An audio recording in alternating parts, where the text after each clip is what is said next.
ఒక పెద్ద అడవిలో ఎంతో గర్వంగా ఉండే ఒక సింహం ఉండేది. అది తనకంటే బలమైన జంతువు ఎవరూ లేరని అనుకునేది.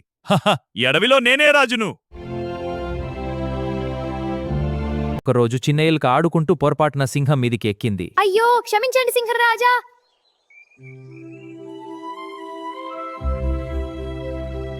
సింహం చాలా కోపంతో ఎలుకను పట్టుకుంది.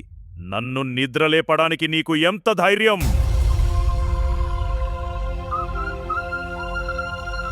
చిన్న ఎలుక భయంతో సింహాన్ని వేడుకుంది. చేసి నన్ను వదిలేయండి రాజా, ఒకరోజు నేను మీకు సహాయం చేస్తాను. చిన్న ఎలుక మాటలు విని సింహం గట్టిగా నవ్వింది. నువ్వా నాకు సహాయం చేయడం?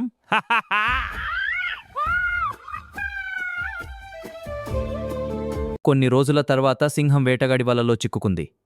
రక్షించండి, ఎవరైనా నన్ను కాపాడండి. సింహం అరుపు విని చిన్న ఎలుక వెంటనే అక్కడికి వచ్చింది. భయపడకండి రాజా, నేను మిమ్మల్ని కాపాడతాను.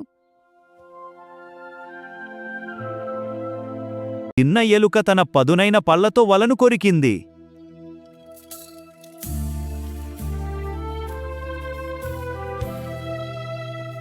ఆ రోజు సింహం ఒక గొప్ప పాఠం నేర్చుకుంది.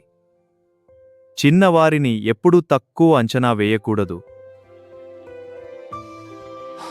ఈ వీడియో చూసినందుకు ధన్యవాదాలు. మరిన్ని ఆసక్తికరమైన వీడియోల కోసం మా ఛానల్ సబ్స్క్రైబ్ చేయండి. మీ స్నేహితులతో కూడా షేర్ చేయండి.